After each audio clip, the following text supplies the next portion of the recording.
I always thought betrayal would feel like a knife in the back. Turns out, it feels more like finding your wife's lover's shoes under your own kitchen table while she's upstairs working late with a bottle of wine and her laptop. My name is Evan Kessler, and I built my electric car company from nothing.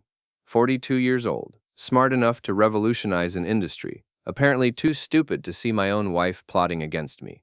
The irony wasn't lost on me as I stood there in my open-plan glass house, staring at those expensive Italian loafers that definitely weren't mine.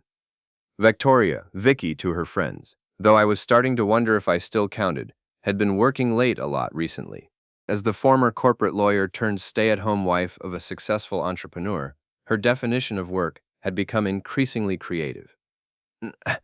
I picked up one of the shoes, size 10, Trevor Blake, her accountant. I'd met him at company parties, watched him hover around my wife like a shark circling wounded prey. Always thought he was just another sycophant trying to get close to money. Turns out he was getting closer than I'd imagined. The smart play would have been to storm upstairs, catch them in the act, play the wounded husband. But I've never been one for obvious moves. Instead, I walked to my home office, pulled up the security system, and started reviewing footage from the past month. What I found made my blood run cold. Not with rage, but with calculation. Trevor hadn't just been visiting for pleasure. The cameras showed him photographing documents from my desk, copying files from my computer when Vicky distracted me with dinner preparations. They weren't just having an affair. They were conducting corporate espionage in my own home. I heard footsteps on the stairs. Vicky appeared in the doorway, silk robe barely tied, hair tousled, carrying 2 wine glasses. Her smile faltered when she saw my expression. "Evan, you're home early. I thought your flight wasn't until tomorrow. Change of plans." I gestured to the shoes I'd placed neatly by the door. "Your guest forgot something." She followed my gaze, and I watched her face cycle through surprise, fear, and finally settle on defiance. "It's not what you think." "Really?" "Because I think my wife's lover has been photographing my business documents while she keeps me busy playing house. I think you've been planning this for months, and I think you both severely underestimated who you're dealing with." Vicky set down the wine glasses with shaking hands. "Evan, let me explain." "No need. I've seen enough." I stood up, walked past her to the kitchen, and picked up her purse from the counter. "Looking for this?" I dumped the contents.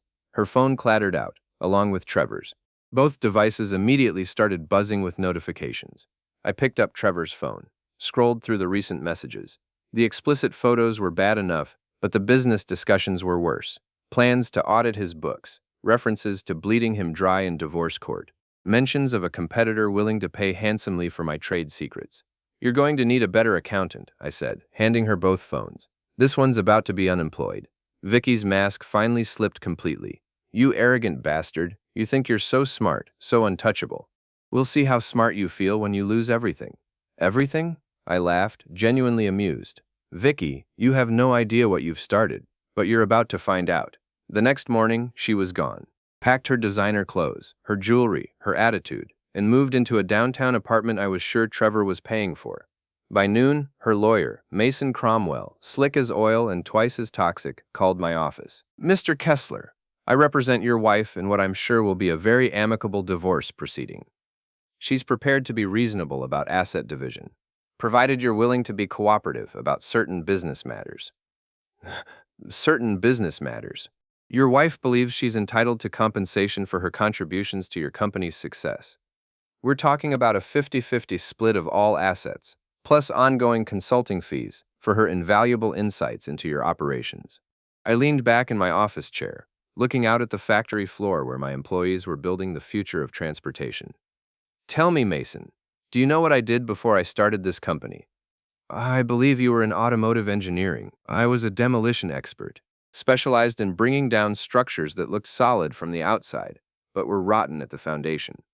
I got very good at finding the weak points, placing the charges exactly where they'd do the most damage." Silence on the other end. "You can tell my wife that I'm looking forward to being very cooperative.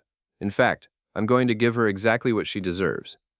After hanging up, I called my head engineer, Jules Morrison. Jules had been with me since the beginning, a brilliant woman with a wicked sense of humor and absolute loyalty. If I was going to war, I needed my best soldiers. "Boss?" Jules appeared in my doorway. grease-stained coveralls, and concerned expression. Heard Vicky moved out. You okay? Better than okay. I need you to do something for me. Remember that decoy server system we built for industrial espionage protection? The honeypot. Sure. Fake financial records, dummy trade secrets, the works. Time to activate it. And Jules? I need you to make sure our friend Trevor gets access. Jules grinned. This is going to be fun, isn't it? Oh, you have no idea. The beauty of being underestimated is that people make careless mistakes around you. They think you're too hurt, too shocked, too stupid to fight back effectively. Trevor Blake was about to learn that assumption could be career-ending. I spent the next week setting up the chessboard. First, I hired Detective Marla Doyle, a former police investigator who'd gone private after getting tired of bureaucracy and politics. Marla was everything Vicky wasn't. Direct, honest, and absolutely ruthless when it came to uncovering the truth. So your wife's banging the accountant and they're trying to steal your company's secrets, Marla said, reviewing the evidence I'd compiled. Pretty standard rich people problems. What makes you think there's more to it? Because Vicky's too smart to risk everything for just an affair, and Trevor's too careful to leave his shoes lying around by accident. This whole thing feels staged, like they wanted me to find out. Or they're just idiots drunk on their own cleverness. Maybe, but I want to know for sure. Follow them. Find out who else is involved. And Marla, I want to know everything about their finances. If someone's paying them to do this, I want names. While Marla worked her contacts, I focused on Trevor. The man had made one crucial mistake. He'd gotten comfortable with his access to my systems. Too comfortable. Jules had done beautiful work with the decoy server. To anyone without top-level clearance, it looked like the real thing. Financial records showing the company hemorrhaging money.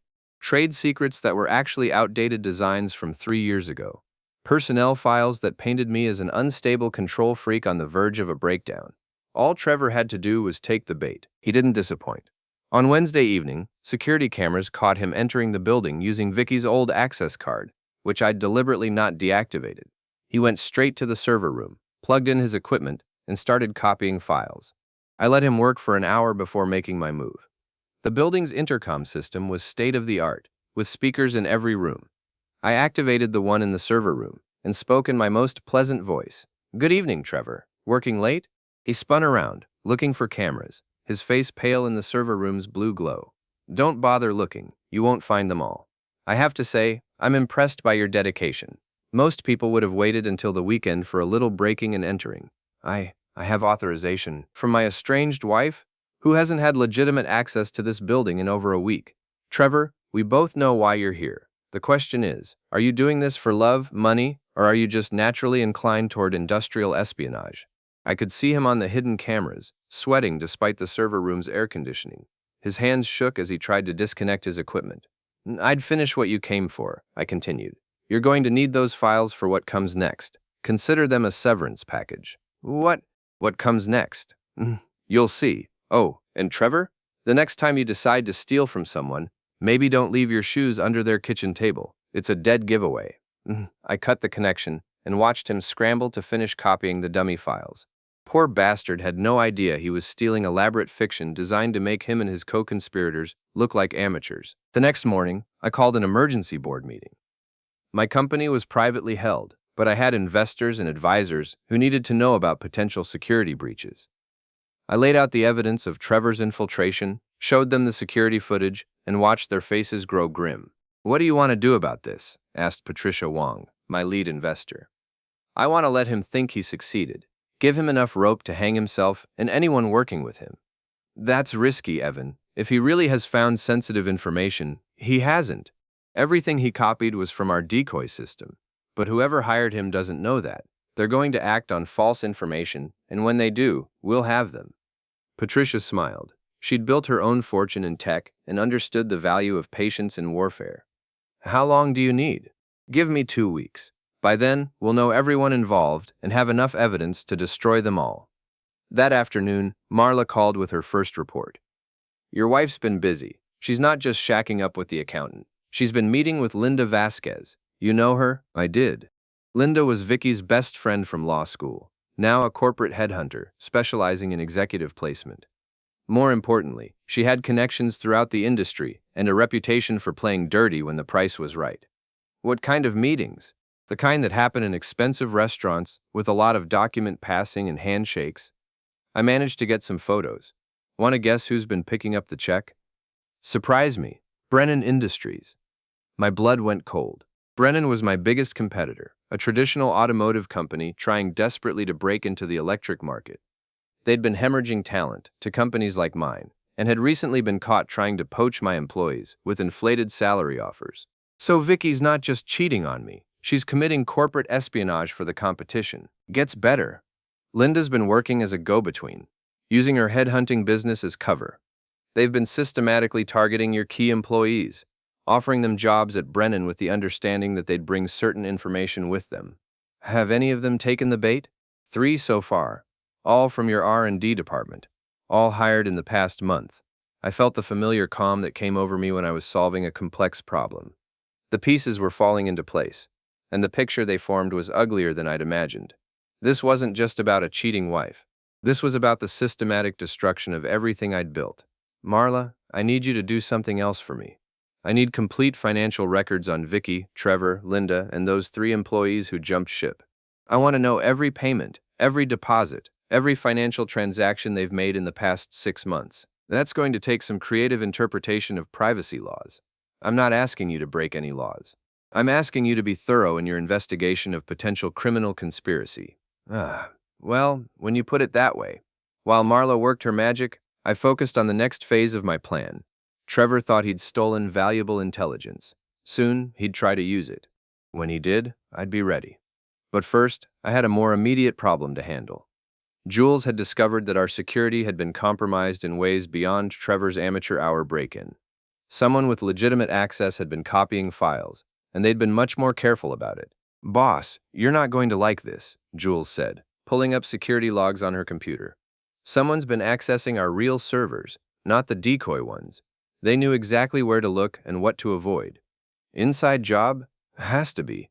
This person had administrative privileges and knew our security protocols. I studied the access logs, looking for patterns. The intrusions had been happening for months, always during normal business hours, always from different terminals. Whoever was doing this was smart, patient, and had intimate knowledge of our systems. Can you trace it to a specific user account? That's the problem. They've been spoofing credentials, making it look like different people each time. But I found something interesting. Jules highlighted a series of entries. Every single intrusion happened on days when Vicky visited the office. The pieces clicked into place.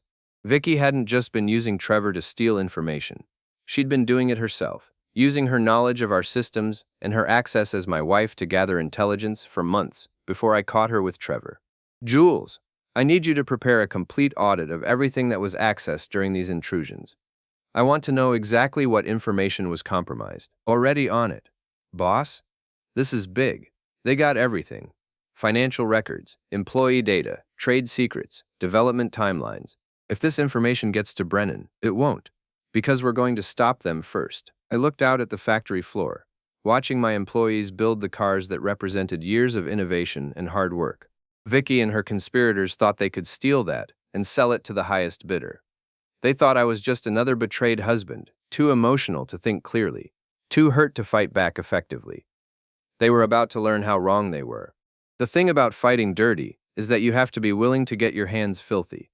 Fortunately, I'd been working with grease and metal for most of my life, so a little moral ambiguity didn't bother me. Marla's financial investigation had revealed the scope of the conspiracy. Brennan Industries hadn't just been paying for information, they'd been funding a comprehensive campaign to destroy my company from the inside. The money trail showed payments to Linda's headhunting firm, bonuses to the employees who'd defected, and even a hefty retainer to Mason Cromwell, Vicky's divorce attorney. "They're not just trying to steal your secrets," Marla explained during our meeting at a coffee shop downtown. "They're trying to gut your company entirely. The plan seems to be to poach your best people, steal your technology, and then crush you in divorce court while you're distracted and financially vulnerable." Comprehensive strategy. I'm almost impressed. Don't be. They made one crucial mistake. Which is, they assumed you'd play defense. Rich guys in messy divorces usually do. Hire lawyers, try to protect their assets, fight everything in court where the process is the punishment. They're not prepared for you to go on offense. She was right. Everything about their plan depended on me reacting predictably, playing the role of the wounded husband, trying to minimize damage. Instead, I was about to give them a masterclass in strategic warfare. Phase 1 began that afternoon. I called a press conference and announced that my company had uncovered a sophisticated industrial espionage operation targeting our technology. I didn't name names, but I provided enough details that anyone in the industry would be able to connect the dots. We've discovered that certain individuals, working in coordination with a competitor, have been systematically attempting to steal our proprietary technology and recruit our employees under false pretenses, I told the assembled reporters. We're cooperating fully with law enforcement, and we'll be pursuing both criminal and civil remedies. The story hit the industry news sites within hours. By evening, it was trending on social media. Brennan's stock price dropped 3% in after-hours trading. Phase 2 was more personal. I'd learned that Vicky and Trevor were planning to attend a charity gala that weekend, one of those high society events where the city's elite gathered to see and be seen. It was perfect, public, prestigious, and full of people whose opinions mattered in our social circle. I bought a table. Saturday night, I arrived at the gala alone, wearing my best tuxedo and my most charming smile. I worked the room like a politician, shaking hands, making small talk, and subtly planting seeds of doubt about certain individuals who might not be what they seemed. Have you heard about the industrial espionage case? I mentioned casually to Patricia Wong, who was there with her husband. Terrible business. Makes you wonder who you can trust these days. Any idea who's involved? She asked. Oh, I couldn't say anything specific. Legal reasons, you understand. But I will say this. Some people you think you know turn out to be completely different when money's involved. I had similar conversations throughout the evening, never directly accusing anyone, but creating an atmosphere of suspicion and curiosity. By the time Vicky and Trevor arrived, the groundwork was laid. They made a striking couple, I had to admit. Vicky wore a stunning red dress that probably cost more than most people's monthly salary, and Trevor looked uncomfortable but determined in his rental tux. They moved through the crowd, like they belonged there, accepting congratulations on their relationship and sympathy for the difficult situation with Vicky's estranged husband. I waited until they were at the bar, surrounded by a small crowd of Vicky's friends, before making my move. Victoria, you look absolutely radiant. I approached with arms open, as if greeting an old friend. The crowd around them went silent, sensing drama. Evan! Her smile was frozen, her eyes wary. I didn't expect to see you here. Wouldn't miss it. This is such an important cause. I turned to Trevor, extending my hand. And you must be the famous Trevor Blake. I've heard so much about you. Trevor shook my hand reluctantly. His palm was sweaty. Mr. Kessler, we didn't think you'd be here. Oh, I wouldn't miss the chance to see old friends. Speaking of which, Trevor, how's the accounting business these days? Still doing consulting work? Yes, keeping busy. I'm sure you are. Consulting can be so lucrative, especially when you have access to specialized information. The crowd was listening intently now, sensing undercurrents they didn't fully understand. Vicky stepped forward, trying to regain control of the conversation. Evan, perhaps this isn't the place. Nonsense. This is exactly the place. After all, transparency is so important in both business and personal relationships, don't you think? I looked directly at Trevor. Take your consulting work, for instance. I'm sure your clients appreciate knowing exactly what they're paying for. Trevor's face was turning red. I don't know what you're implying. I'm not implying anything. I'm simply observing that in today's competitive market, information is valuable, very valuable. Of course, there are legal ways to acquire information, and then there are other ways. Linda Vasquez pushed through the crowd, clearly trying to rescue the situation. Evan, you're being inappropriate. This is neither the time nor the place for whatever grudge you're nursing. Linda, how wonderful to see you. How's the headhunting business? Still helping people find new opportunities? Business is excellent, thank you. I'm sure it is, especially when you have such interesting clients. Tell me, do you find that traditional recruiting methods are still effective, or do you need to be more creative to attract top talent these days? The question seemed innocent enough to the casual observer, but everyone involved in the conspiracy understood the real meaning. I was letting them know that I knew, and I was doing it in front of witnesses who had spread the story throughout our social circle. Vicky finally lost her composure. What exactly are you trying to say, Evan? I'm saying that some people mistake kindness for weakness, intelligence for naivety, and trust for stupidity. But eventually, everyone shows their true colors. I raised my champagne glass in a mock toast. To truth. It has a way of coming out, doesn't it?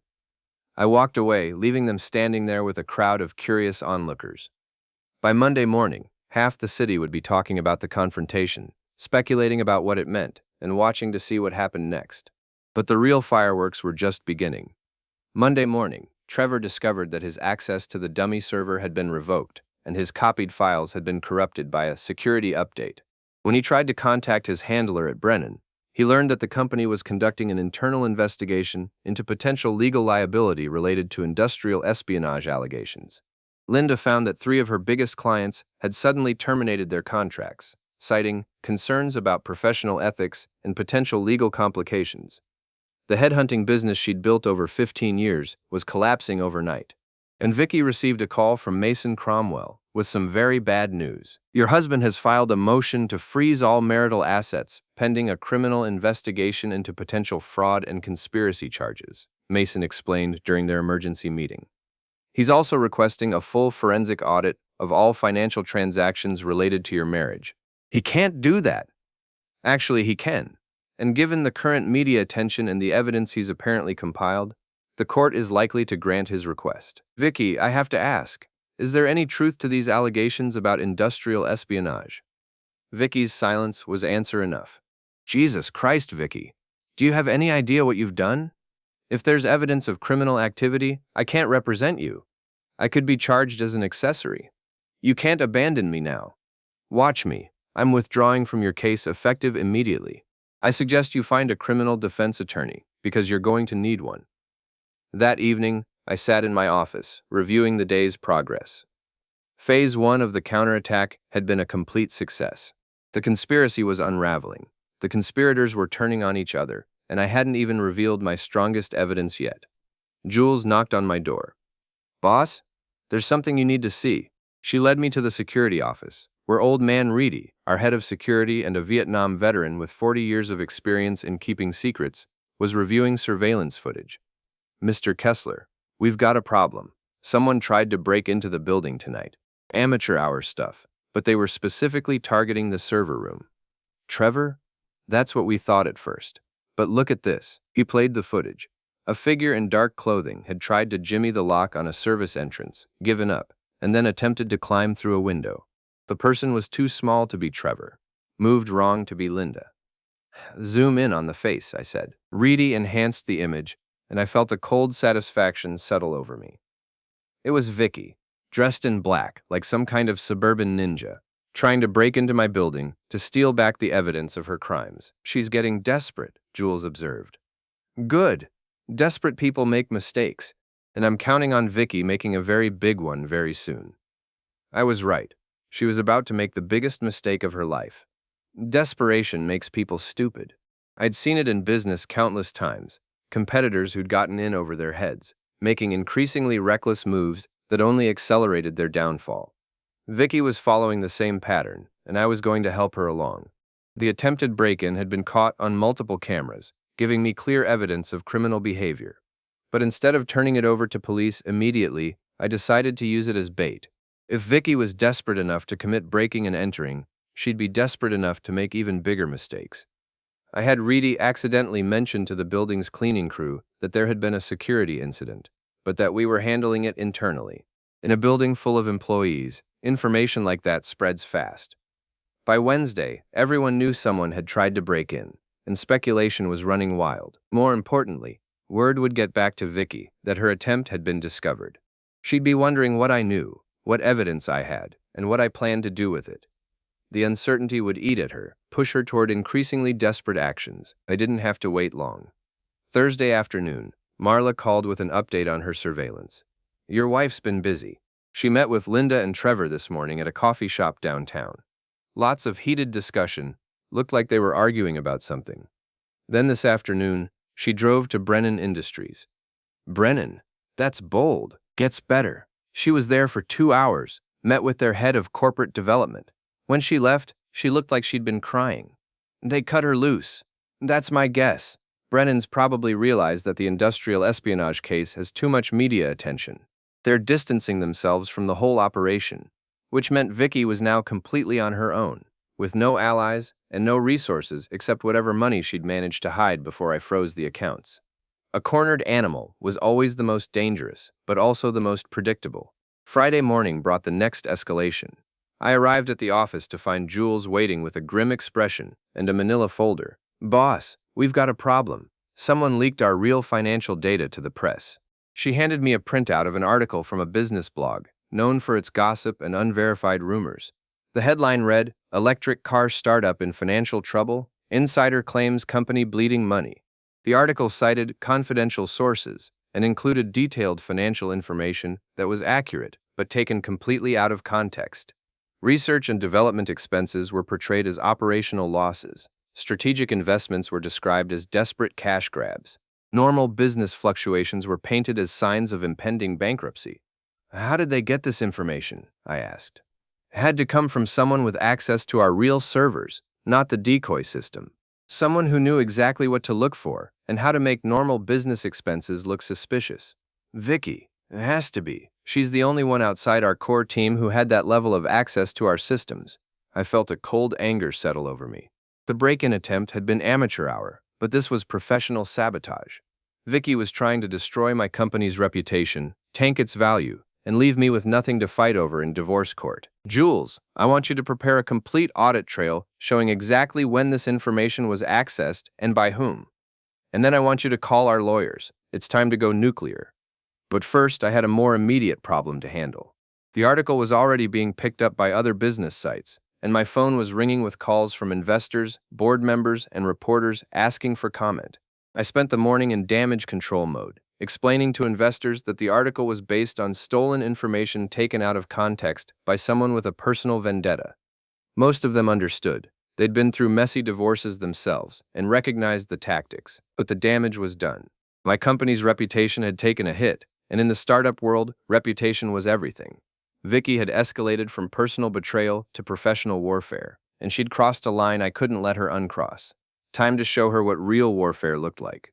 I called a meeting with my core team, Jules, Reedy, and our head of legal, Patricia Wong's recommendation named David Chen. We gathered in my office, and I laid out the complete situation. "We're not just dealing with a cheating spouse anymore," I explained. "This is systematic corporate sabotage designed to destroy everything we've built. Vicky, Trevor, Linda, and Brennan Industries have been conducting a coordinated attack on our company for months. They've stolen trade secrets, poached employees, leaked confidential information, and now they're trying to destroy our reputation." "What's our response?" David asked. "Total war. I want criminal charges filed against everyone involved. Conspiracy, industrial espionage, computer fraud, theft of trade secrets, everything that will stick. I want civil suits for damages, seeking treble damages under RICO statutes. And I want it all done publicly, with maximum media attention. That's going to be expensive and time-consuming," David warned. "I don't care about the cost. I care about sending a message that you don't steal from me and expect to walk away." Jules grinned. "What about the technical side? Want me to prepare a little surprise for anyone who tries to access our systems again?" "Nothing illegal. But if someone tries to hack us, I want them to regret it." Over the weekend, we prepared our counterattack. David worked with prosecutors to prepare criminal charges. Jules set up enhanced security systems that would trace and document any further intrusion attempts. Marla continued surveillance to document the conspirators' activities. And I prepared for the most important meeting of my life. Monday morning, I called Vicky and asked her to meet me at a downtown restaurant for lunch. "We need to talk," I said, "about ending this thing between us like civilized adults." She agreed, probably thinking I was ready to surrender, to negotiate some kind of settlement that would let her walk away with half of everything I'd built. She was about to learn how wrong she was. The restaurant was upscale, public, and full of people who mattered in our social and business circles. I'd chosen it carefully. I wanted witnesses for what was about to happen. Vicky arrived 15 minutes late, a power play that might have worked if I hadn't been using the time to chat with other diners, including 2 reporters who happened to be having lunch at nearby tables. She looked good, expensive dress, professional makeup, confident smile. She'd clearly prepared for this meeting like it was a business negotiation. "Evan," she said, sitting down across from me, "you look tired. This whole situation must be very stressful for you, not as stressful as it's about to be for you. Her smile faltered slightly. What do you mean? I slid a manila envelope across the table. Open it. Inside were copies of criminal charges being filed that afternoon. Conspiracy to commit industrial espionage, computer fraud, theft of trade secrets. Each charge carried potential prison time. Vicky's face went white as she read. You can't be serious. Dead serious. You wanted to play hardball, Victoria. Congratulations. You're about to find out what that actually means. These charges will never stick. I'm your wife, estranged wife, and being married to someone doesn't give you the right to steal from them. In fact, it makes the betrayal worse. She looked around the restaurant, suddenly aware that people were watching. Evan, please, we can work this out. I made some mistakes, but we can fix this. Fix this. You've been stealing from me for months. You recruited my employees to betray me. You leaked confidential information to destroy my company's reputation. And you think we can fix this? I never meant for it to go this far. Bullshit. You planned this whole thing. The affair with Trevor was just cover for the real operation. You've been working with Brennan Industries to systematically destroy everything I've built. Vicky's composure finally cracked completely. You bastard. You think you're so smart, so perfect. Well, here's something you didn't know. I've been planning this for over a year. Every document I copied, every employee I helped recruit away, every secret I sold. I know your business better than you do, and I'm going to take it all. The restaurant had gone quiet. Everyone was listening now, including the reporters. Take it all? I laughed. Victoria, you stole fake information from a decoy server system. Every document you copied was fiction. Every secret you sold was worthless. You've been selling fairy tales to Brennan, and they just figured that out. Her face went from white to red. That's impossible. The real question is, what are you going to do now? Your co-conspirators have all abandoned you. Brennan won't return your calls. Trevor's looking for a plea deal. Linda's business is ruined. Mason dropped you as a client. You're all alone, Victoria, with nothing but criminal charges and civil lawsuits. I stood up, dropped cash on the table for my coffee, and looked down at her. You wanted everything, Victoria. Now you've got nothing, and the best part, you did it all to yourself. I walked away, leaving her sitting there with the criminal charges and a restaurant full of witnesses who'd just heard her confess to industrial espionage. But I wasn't done yet. The final act was still to come. The beautiful thing about chess is that